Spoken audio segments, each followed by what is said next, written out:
지난 9월 6일 세종시 건설 현장. 잘 떨어졌다! 누구 가잖아!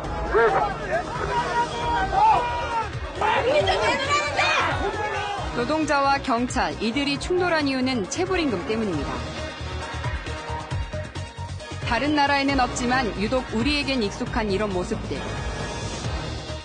체불임금 문제는 벌써 수십 년째 되풀이되면서 한국 사회의 고질적인 병폐로 자리 잡았습니다.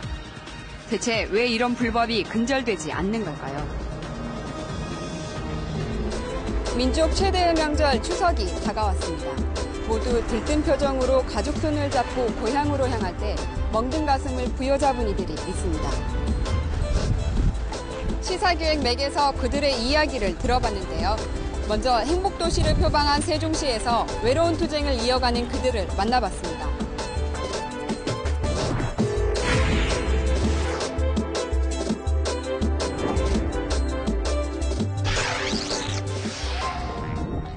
국내 최초 특별자치시로 문을 연 세종시.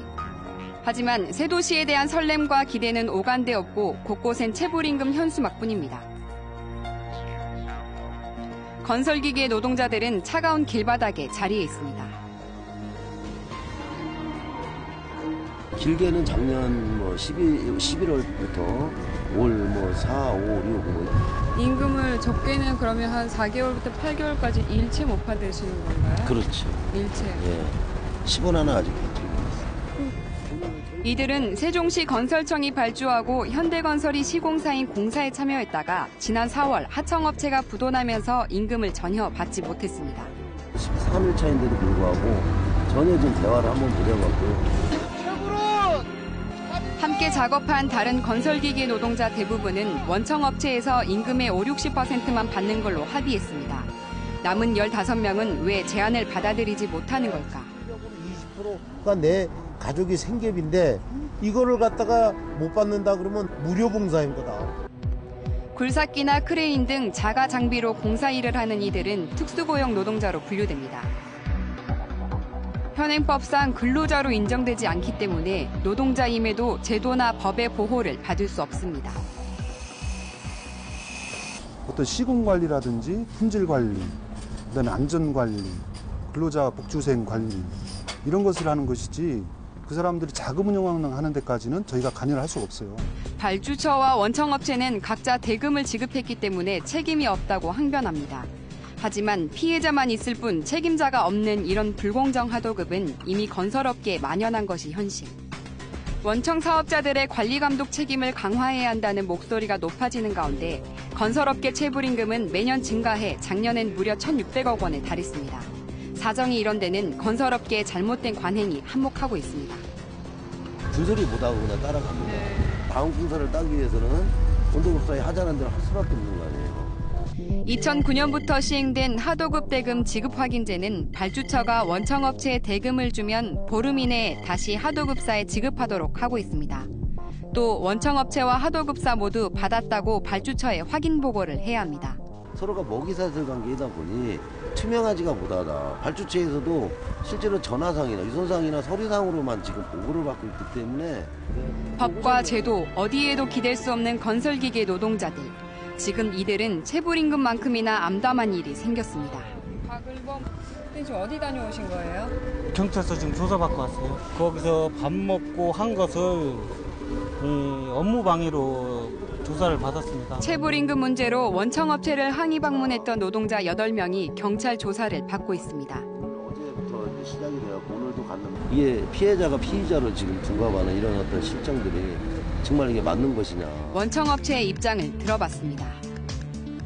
직원을 집단 폭행을 하고 현장에 난입해서 술판, 난장판을 벌이고 녹짓거리를 하고 이러한 대가를 받으려 했던 의도와 달리 상황이 점점 꼬여갑니다. 경찰서 가서 조사받고 벌금이 나올지 뭐가 나올지 다 넘긴다 하더라고 검찰로. 몰라 힘들어 죽겠어. 관할 관청에서 중재에 나설 여지는 없을까? 농사 품질과 안전에 대한 것은 책임을 당연히 갖고 들어가는데요. 그때 그런 부분까지는 뭐 제가 어디가 책임이 있다 하는 그런 규정은 없는데요. 그럼 오로지 지금 당사자들끼리의 해결이 돼야 되겠네요. 그렇습니다. 모두가 나 몰라라 하는 상황에 처한 이들은 하루하루 피가 마를 지경입니다. 정말 이 죽지보다 좀 살아요. 돈을 가지고 가야 가정으로서 대우를 받을 거예요. 당장 요번에 추석 갈 수 있다고 못 가요. 명절이 없이 평상시처럼 살았습니다. 아무런 흔적 없이 한 가정을 바탕내는 게 채불이다. 지금 저희 식구도 지금 생활이 안 되다 보니까 식당 가서 그 식기 정도 설거지하는 정도로 지금. 어떨 때가 제일 가장 마음에 들었어요? 네, 자식들이 교통비가 없다 갈 때. 끝내 눈물을 보이는 체불 임금자. 저녁 식사 시간대가 되자 솥을 걸어 335 식사 준비를 합니다. 차린 거라곤 여기저기서 지원해준 컵라면과 즉석밥, 고추장이 전부입니다. 네, 감사합니다. 잘 먹겠습니다. 가정을 책임질 수 없는 상황이니 길에서 이렇게 끼니를 때우는 게 오히려 마음 편하다는 이들. 이 모습이 과연 행복도시에서 추구하던 모습일까요? 내 돈 달라고 하는 건데 이래놓고 돈 달라고 요구하는 사람들이 정말 죄인인 거냐. 유전무죄인가 무전유죄인가 뭐 그런 말들이 다시금 생각납니다. 그 미국 같은 경우에는 임금체불이 신고가 되면 국세청 직원들이 거의 강력한 내부 감사를, 기업 감사를 벌이더라고요. 그래서 임금체불을 하면 이거 참 기업 경영하기 힘들겠구나, 그런 마인드가 생기는 것 같습니다. 전라남도 여수. 또 다른 체불임금 현장을 찾아 해양한만청을 찾았습니다. 신고된 체불임금을 해결해주는 선원근로감독관. 안녕하십니까. 여수한만청의 선원근로감독관입니다. 예, 이번 달만 해도 뭐 한 20건 이상 접수됐고, 예. 그 다음에 전화로 상담 오는 게 또 뭐 한 10건에서 한 20건 사이 정도. 그의 업무는 대부분 현장에서 이루어집니다. 이 회사는 1차 부도가 난 뒤에도 직원을 다시 모집해 2차 체불임금이 발생해 있습니다. 회사는 여전히 영업 중이라 청산할 여지가 있는데도 사업주는 별 의지가 없는 상태. 결국 약속했던 사업주는 나타나지 않았습니다.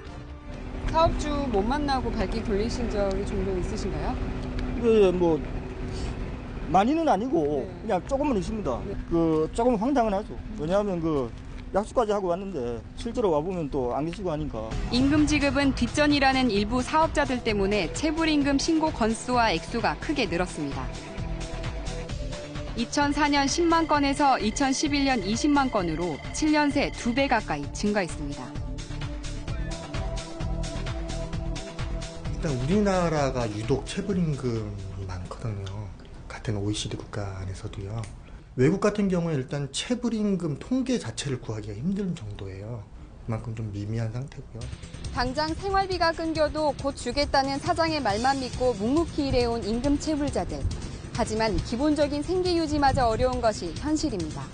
평생 배만 탔던 70대 이모 씨도 20개월째 한 푼도 받지 못하자 그제야 참을 수 없다는 생각이 들었다고 합니다. 네, 안녕하세요. 유람선 기관장이었던 그는 결국 선주를 고소한 상태. 선주가 그 돈을 안 주려고 하니까 이제 선박을 묶어야 되겠습니다. 선박을 묶어야 될 것 같고, 그래서 그 서류를 받아가지고 법률구조단 제출하시면 거기서 선박을 압류해주거든요. 선주가 먼 친척벌이라 더 믿고 기다렸다는 이 씨. 하지만 돈을 주려는 의지가 없는 선주의 태도가 괘씸해 동료들과 뜻을 모아 신고했습니다. 얼마 동안 일하신 거 얼마나 못 받으신 거예요? 이렇게 재작년 8월 1일자로 올라갔어요. 1,200만 원인가 받고는 지금까지 못 받았어요. 생활도 좀 팍팍하시고 하실 텐데. 팍팍하죠. 아무래도 벌다가 놀고 있으니까. 속상하시겠어요. 그걸 참 한두 푼도 아니고 하루 이틀도 아니고. 그렇죠 말입니다. 어지간하면 여기까지 왔겠습니까? 여기 안 하면 여기까지 안 가려고 그랬어요. 여기까지 안 가려면 도저히 안 되겠 그래. 여기까지 왔습니다. 취재진은 선주를 만나보기로 했습니다.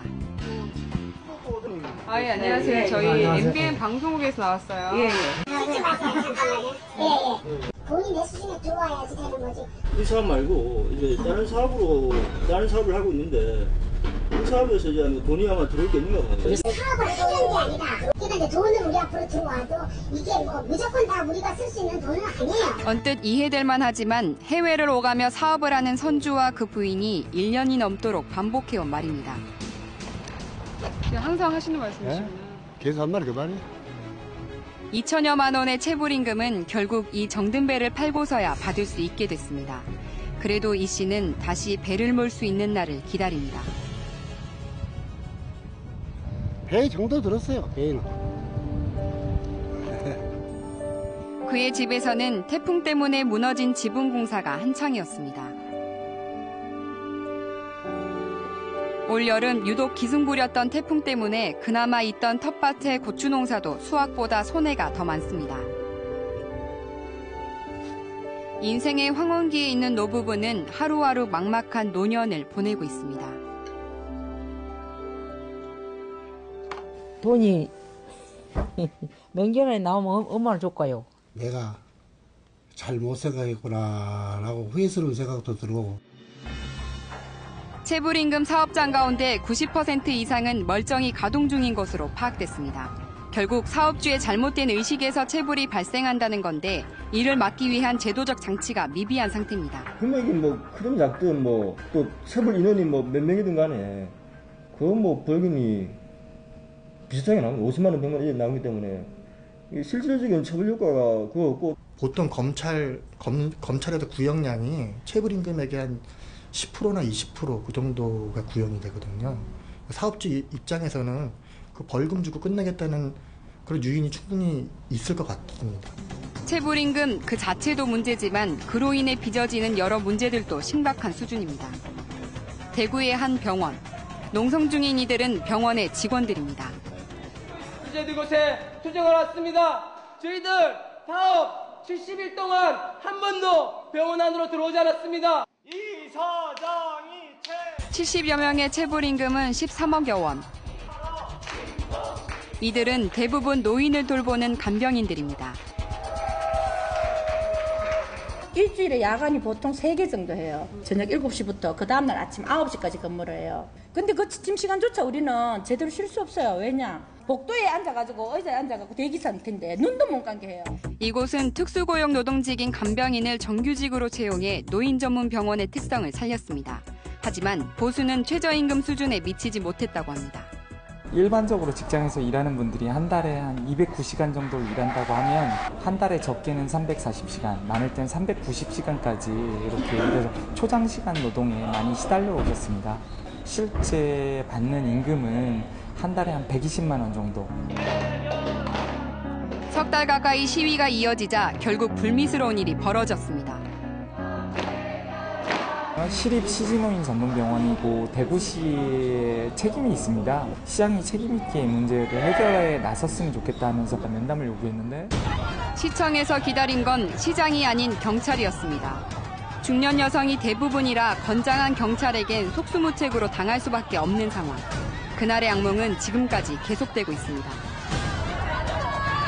연행되는 과정에서 알몸인 상태였는데 다리만 잡고 머리를 그냥 바닥에 끈 채로, 돌바닥에 끈 채로 끌려가서 등에 찰과상하고 타박상이 굉장히 심했었고 연행 직후부터 계속 조서를 쓰기 전까지 알몸 상태에 있어서 이런 상태에서 발로 밟고 이렇게 들어가서 지금 반은 생각 못하고 지금 당연 상태거든요. 지금 그럼 보호장구 하고 있어요. 지금 이거 다 하고 있어요. 옆구리 골절됐다고 그래가지고 요걸 좀 하고 있으라 그래가 요걸 좀 하고 지금 일상생활 하고 있고요.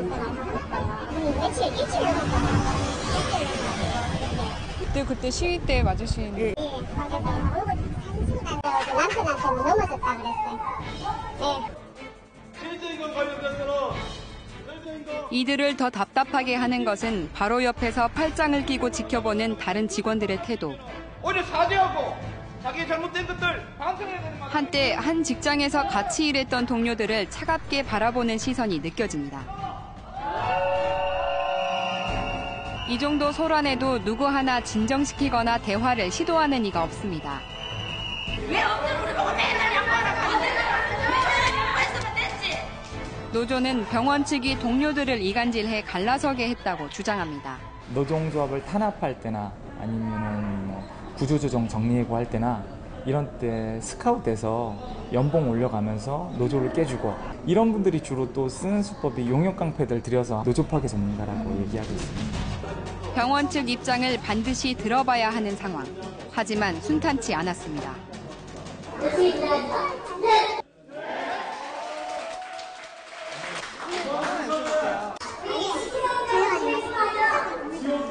알겠습니다. 노동자, 시민들 도전하셨군요. 안 한다고 얘기했잖아요. 그거랍니다.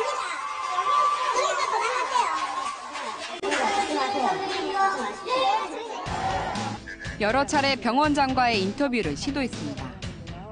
네, 알겠습니다. 그럼 연락 기다리겠습니다. 네.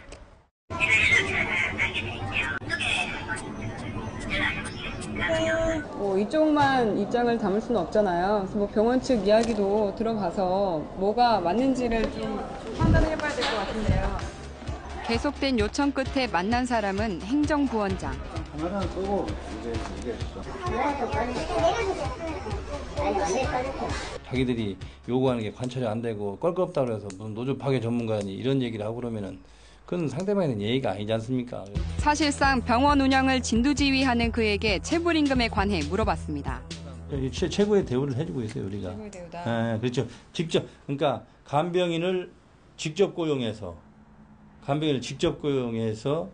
정기적으로 똑같이 대우해주면서 이 병원은 대구광역시가 민간의 위탁 운영을 맡긴 곳입니다.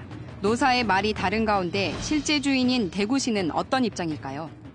조례를 통해서 민간에 위탁된 병원이라고 저희가 알고 있는데 민간 위탁되는 공공종합병원이지 시행하는 영하고는 안 맞는 이야기입니다. 네.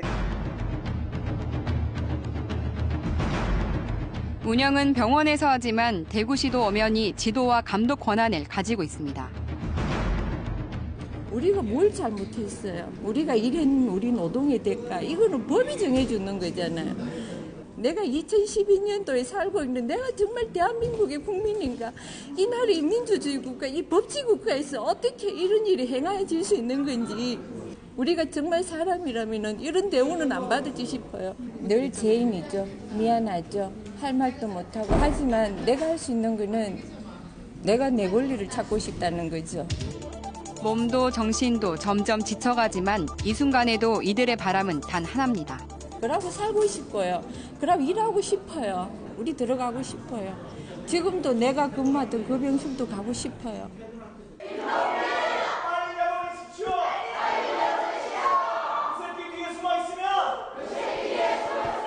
정부는 올해도 어김없이 추석 3주 전부터 체불임금 해소 총력전을 펼치고 있습니다. 추석을 앞두고 우리가 만난 노동자들은 지금 어떤 모습을 하고 있을까요? 임금 체불의 그런 징후나 예우가 보이는 사업장들, 예컨대 사회보험료가 미납됐거나 그런 사업장들 집중적으로 관리해서 사전적인 그런 예방 시스템이 있어야 될 것 같습니다. 체불임금액이 3년 연속 1조 원을 넘었습니다. 돈을 못 받은 근로자들은 잘못한 게 없는데 죄인처럼 고개만 숙입니다. 더도 말고 덜도 말고 딱 일한 만큼 돈을 달라는 건데 왜 이렇게 힘든 걸까요? 어제 오늘 일이 아닌 임금 체불 문제. 이제는 사회학으로 분명히 규정 짓고 뿌리 뽑아야 할 것입니다. 시사기획맥 박영입니다.